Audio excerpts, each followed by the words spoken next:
Hello, cher multipassionné. Aujourd'hui, j'aimerais te parler d'un truc que tous les passionnés, potentiels, neuroatypiques, créatifs, sensibles ou même TDAH, TSA, etc. traversent et que personne ne dit vraiment à voix haute. Un truc qui nous empêche de créer, qui nous empêche d'avancer, de publier, de vendre, de prendre la place qui nous appartient.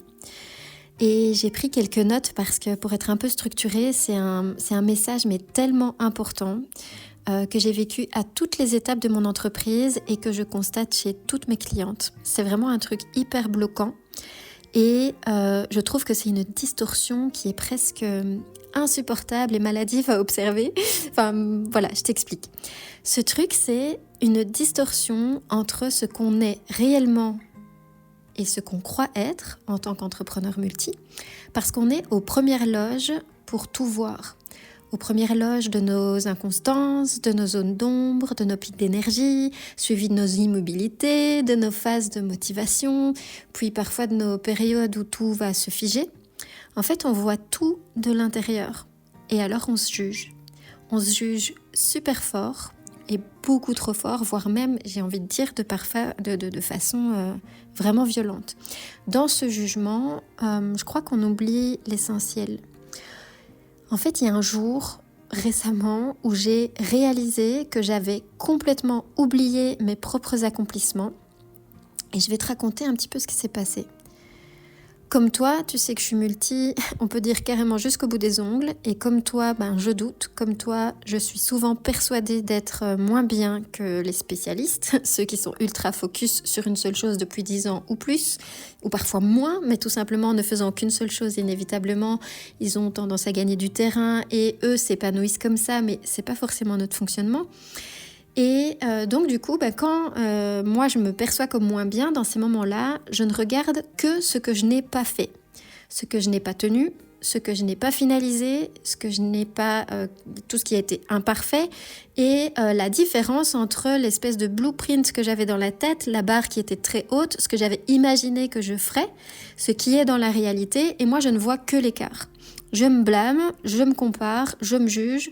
Et alors évidemment, avec les réseaux sociaux, c'est la porte ouverte au rock'n'roll du jugement, n'est-ce pas ? Et récemment, franchement, j'ai eu un choc parce que je trouvais que c'était tellement récurrent et objectivement inadapté de par le parcours déjà accompli.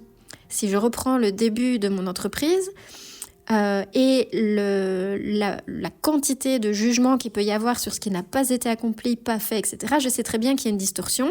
Je la vois chez mes clients de façon majeure et je sais que je l'ai aussi. Mais à un moment donné, j'ai eu un choc. Regarde bien, écoute bien, franchement, c'est majeur. J'ai pris du recul, j'ai fait le bilan, j'ai regardé tout ce qui avait été accompli, etc. Et j'ai réalisé un truc un peu fou. J'ai cumulé 3 millions et 800 000 vues sur mes différentes chaînes YouTube. Tu sais que j'en ai plusieurs qui ont un peu d'abonnés, beaucoup de vues, moins de vues. J'ai publié globalement 163 vidéos publiques, sans parler des centaines que j'ai faites en non répertoriées ou pour mes clientes dans des formations. J'ai passé concrètement, et c'est pas réfutable, des années à la maison auprès de ma fille comme je le rêvais et comme je le désirais. C'était vraiment un objectif super important avec son TSA. J'ai vécu de mes passions malgré les saisons qui ont été parfois faciles, parfois belles et celles qui étaient extrêmement compliquées ou vraiment challengeantes. Mais concrètement, j'ai vécu de mes passions. J'ai gagné en liberté géographique quand je le décidais ou quand c'était vraiment important pour moi, parce qu'on n'a pas tous envie de bouger. Mais donc voilà, c'était accompli. Et si je regardais uniquement les chiffres, j'avais cumulé plus de 41 000 abonnés sur YouTube et 18 000 sur mes Instagram. Je parle ici de plusieurs chaînes et plusieurs comptes Instagram. Alors évidemment, comparé à ce que je pouvais regarder aujourd'hui de certains spécialistes qui vont faire facilement des centaines de milliers de vues sur une vidéo ou beaucoup plus d'abonnés ou beaucoup plus de chiffres ou que sais-je, ce qui est complètement dingue, c'est que non seulement de mon côté, je m'en souvenais pas tout à fait. Donc, je regarde mes chiffres, mais je passe pas mes journées à me dire « Oh, j'ai autant d'abonnés, etc. » Je minimisais ce que ça représentait. et je vais en reparler un petit peu plus loin parce qu'on n'a clairement pas tous déjà accompli ça, mais tu vas comprendre où je vais en venir.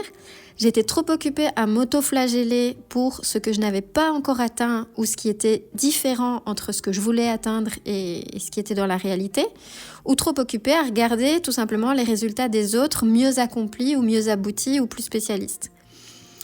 Ou tout simplement toute cette génération qui arrive, qui déboule avec un téléphone dans la main en ayant, on dirait que simplement Instagram et le mode vidéaste est intégré, abouti.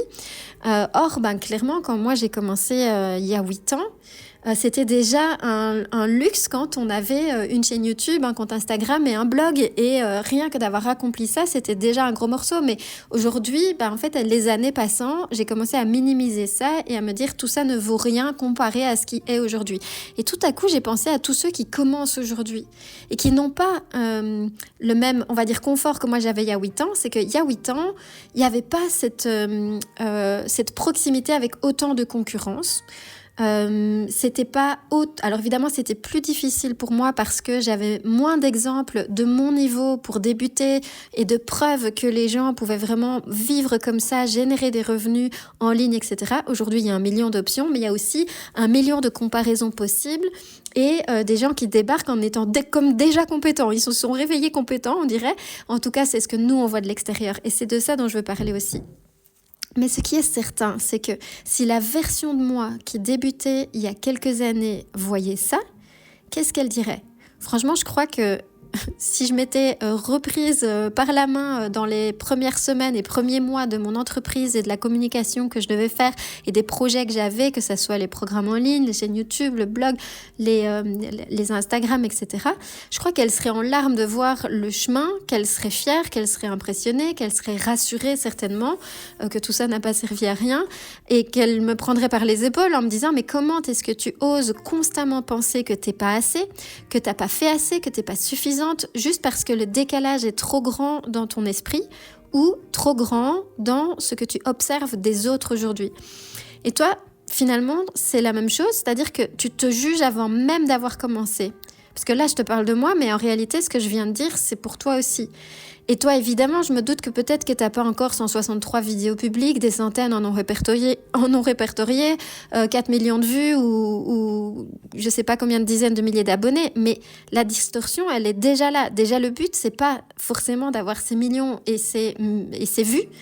Et je vais revenir là-dessus.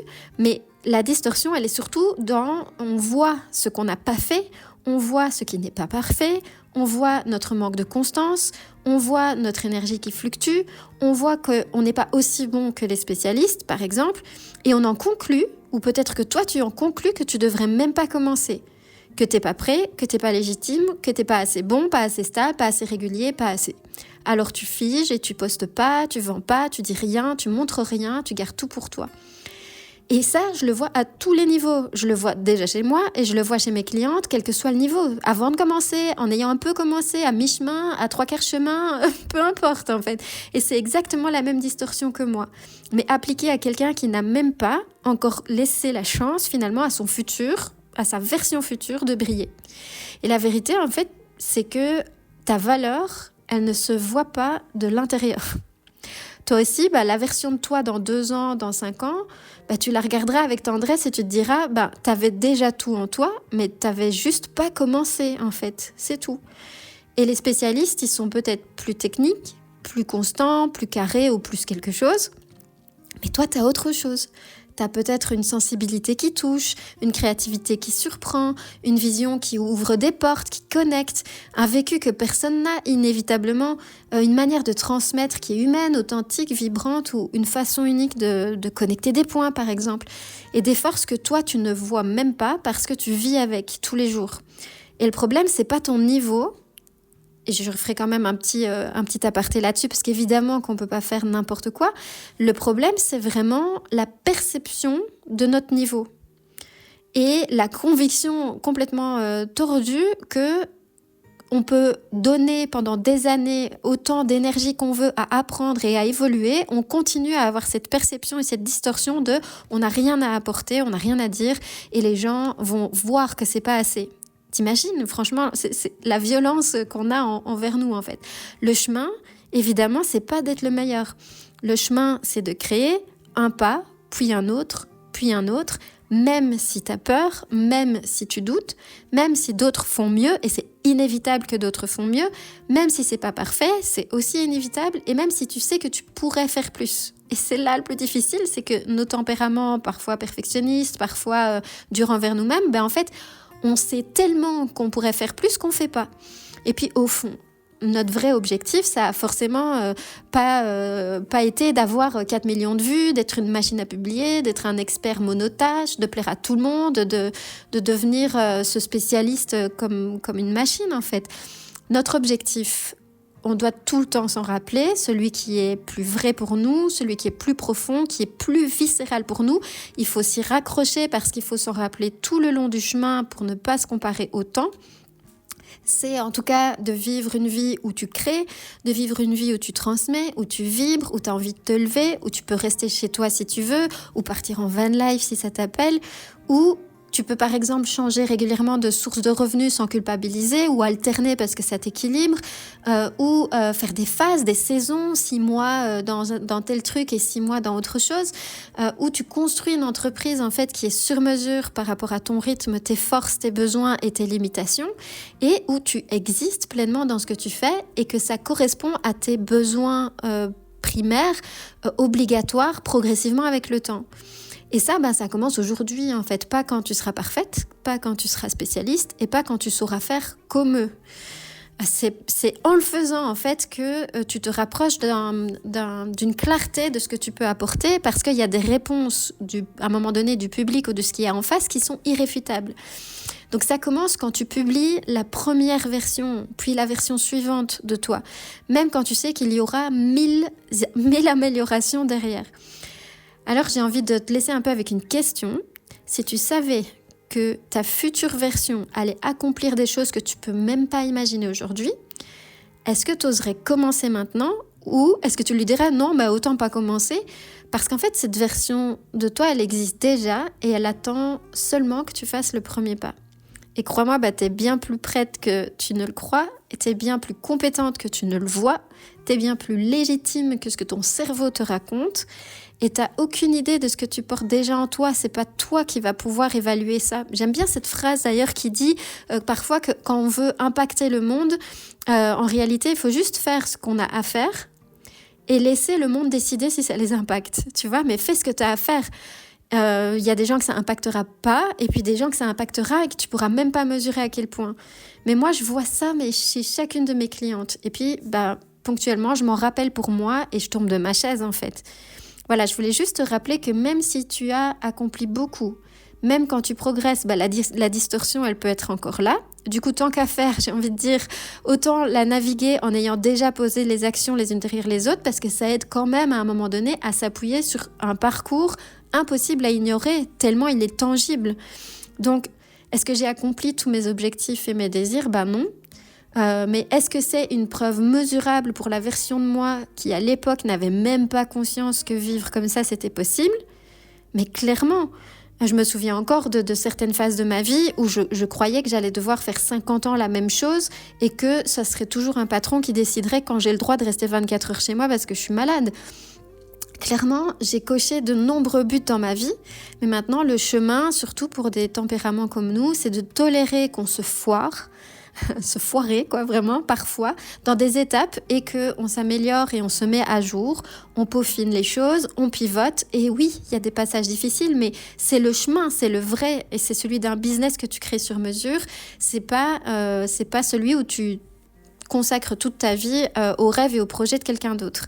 Mais c'est confrontant aussi pour des tempéraments comme nous, parce qu'à l'intérieur de nous, on voit la différence entre ce qu'on voudrait être et ce qui est. La frustration de ne pas réussir du premier coup des choses, ça je sais que j'entends aussi beaucoup. Puis le constat aussi de ce nouveau marché et puis de toutes ces personnes qui sont très jeunes et très compétentes, mais chacun a sa place dans tous les domaines d'expression et on a besoin de toi à une étape où tu es là maintenant. Et simplement, ça demande beaucoup d'humilité aussi pour se dire, non seulement je ne suis pas à l'étape d'un spécialiste, ça ne veut pas dire que je suis nulle ou que je ne sers à rien ou que j'ai rien à dire, Ça veut simplement dire que je dois avoir l'humilité de savoir où je me place, mais pas l'humilité ou au contraire pas la distorsion totale de je n'ai rien à dire, je n'ai rien à apporter, je n'ai rien à impacter. Donc voilà, c'était mon message pour aujourd'hui. J'espère que ça t'a été utile, que ça t'a interpellé, et ça me fera trop plaisir de savoir si ça t'a parlé. Tu peux me faire un petit message sur Instagram ou un retour par email aussi si tu veux. Salut, salut!